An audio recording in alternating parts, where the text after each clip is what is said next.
My daughter hasn't started calling me daddy yet. Maybe it's because I'm always on the go and don't see her much. When my husband and I visited our best friend's new house, her husband, John, said that. I quickly reassured him. It's not like that.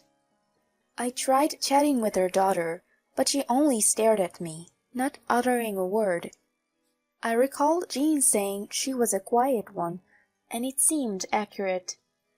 Lost in thought, I was jolted when Reina's expression changed as she saw the person standing behind me. She darted past me, beaming, "Daddy, let's play!" My heart stopped as I spun around. Reina was hugging not John, but my husband. Sweetie, your daddy is over here, John said, attempting to bring her to him, but she clung tighter to my husband, tears in her eyes. No, I want to play with Daddy. My husband appeared dumbfounded and uneasy. What's going on, Kev?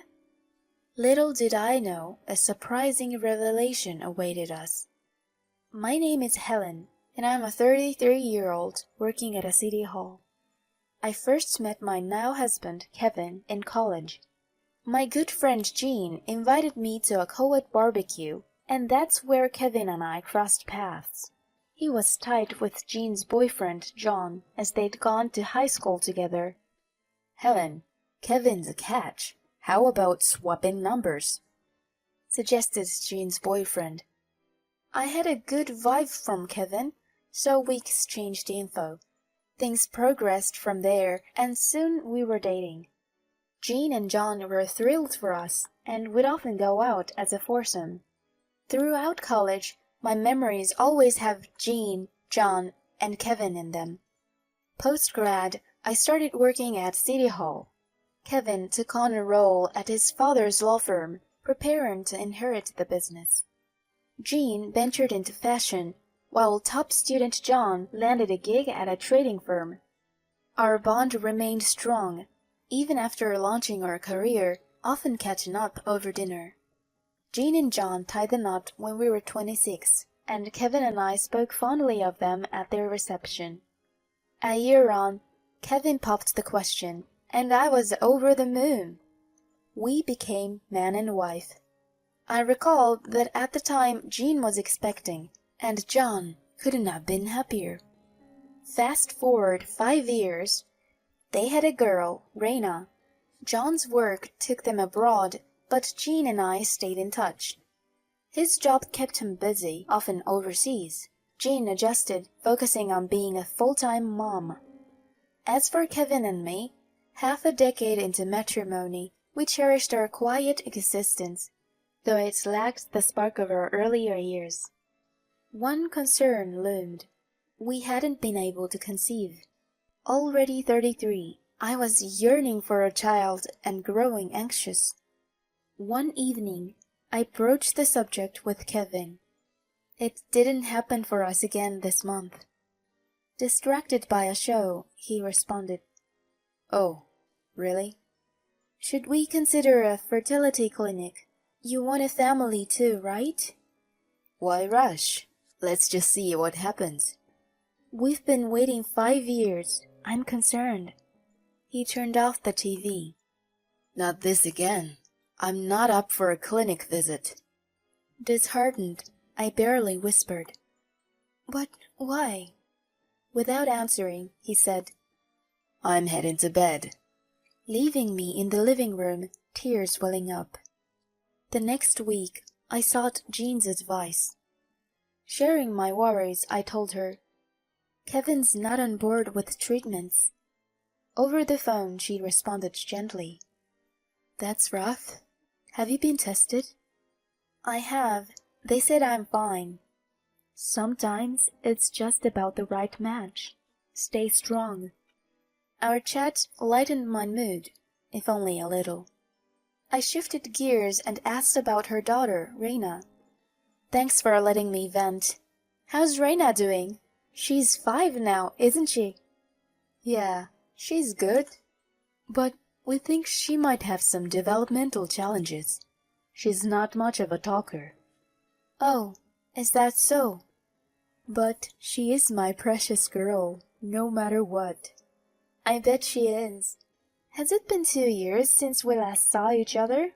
I miss you, Jean. To that she responded with enthusiasm.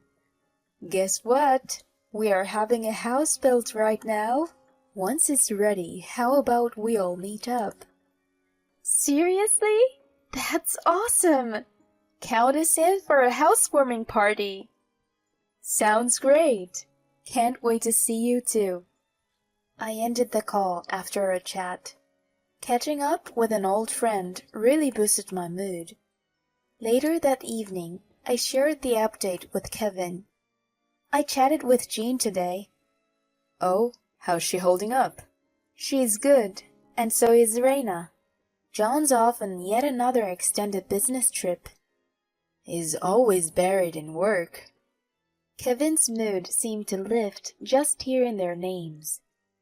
And here's a surprise. They're having a house built. No kidding. With John's taste, it's probably huge. It might be. We talked about catching up at their housewarming once everything is settled. Mid-conversation, Kevin interjected. You know, we should think about getting a place of our own too. I responded, before a house, I want a baby. We'd need to plan for things like a nursery. His face clouded over. Not this again. It matters to me, Kev. It's on you that we don't have kids. I know I'm fine. His words caught me off guard. What do you mean? I've been checked out, and everything is good on my end. How can you say you're okay when you haven't even been to a clinic? He looked briefly rattled, but then shot back. Whatever the case, our fertility issues, they're on you. If you want kids, maybe step up your game before gripping about it.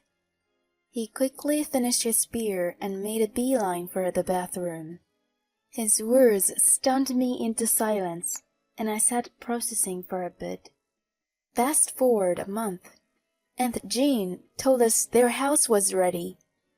With a gift in tow, Kevin and I drove about an hour to their impressive new digs.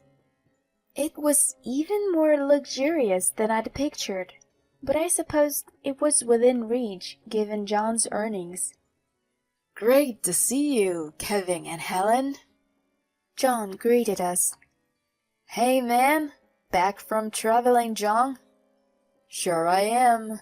Just got in yesterday, but I'm off to Europe in a couple of months. The two guys seemed genuinely thrilled to catch up. Entering the living room, I spotted Jean in the kitchen. Congrats on the new place, Jean. Brought you a little something. I handed her our gift, and she replied warmly, Thanks so much. As we talked, a thought struck me. Where's Reina? She's up in her room playing. Like I said before, she's a bit unique. Got it. Mind if I pop in and say hi? Before Jean could reply, John, having overheard, commented with a touch of melancholy. She still doesn't call me Daddy. Maybe it's because I'm always on the go and doesn't see her much. That's not the reason, John. In her eyes, you're the best dad. Trying to reassure him, we were interrupted by the soft patter of little feet. Reina was coming down the stairs. She had grown so much since the last time I'd seen her. Hi, Reina. It's been a while. Do you remember me? I'm Helen, a friend of your mom and dad. I said brightly, but she just stared silently. I recalled Jean saying she was a quiet one, and it seemed accurate. Lost in thought, I was jolted when Reina's expression changed as she saw the person standing behind me. She darted past me, beaming, Daddy, let's play! My heart stopped as I spun around. Raina was hugging not John, but my husband. Jean and John looked just as shocked. "Sweetie, your daddy's over here," John said, attempting to bring her to him, but she clung tighter to my husband, tears in her eyes. "No, I want to play with Daddy." My husband appeared dumbfounded and uneasy. "What's going on, Kev?" he responded, trying to brush it off. "Kids get mixed up, you know. She's just a little one." Jean added, laughing it off. "Yeah, kids can be so random. Oh, Reina, they always keep you guessing." All I could do was force a laugh. Later, Reina retreated to watch some TV, and amidst the tension, we ate and soon left. On our way home, I mentioned, "Reina seemed pretty fond of you today, even though she's typically so shy." He looked uncomfortable, then said, "Kids are unpredictable. It sure was something." We drove the rest of the way in silence. The next morning, I got a text. "Helen, thanks for coming by yesterday. We need to talk. Just us." It was from John. I quickly texted back, "I've been thinking the same thing. See you this evening." We met at a local cafe that night. John was already waiting when I arrived. I sat down across from him. "Thanks for coming, Helen. I wanted to discuss." I cut him off. "Kevin and Jean, right?" He nodded slightly. "Even though I'm often away, I never doubted Jean. But after Rainer's daddy moment, it's been eating at me." "Me too. It's a stretch, but could Raina be Kevin's?" His reaction confirmed my suspicions. "We need proof. I'll try to get as much proof as I can on my end. Can you handle your side?" "I'm on board to help figure this out. Where do we start?" A month later, I suggested a trip to Kevin. He settled into the passenger seat as I drove us straight to John and Jean's. As we pulled in, he was visibly confused. "Why are we here? John's place? What's the deal?" "Thought we'd drop in for dinner," I said, feigning cheerfulness. When I knocked, Jean's surprised face greeted us. "Helen, Kevin, what's the occasion?" Then John appeared. "Come in.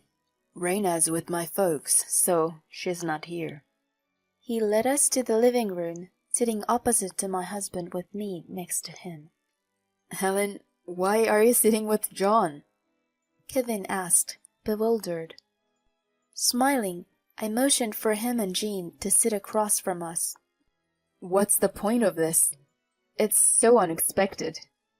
As they tried to grasp the situation, John said firmly, "Let's talk about the two of you and your relationship." Their expression said it all. Jean, looking shocked, quickly fired back. "What relationship are you talking about? Kevin is just the husband of my good friend." "Is that so?" I clicked on the voice recorder I held, playing their voices for everyone to hear. "Man, that was close the other day.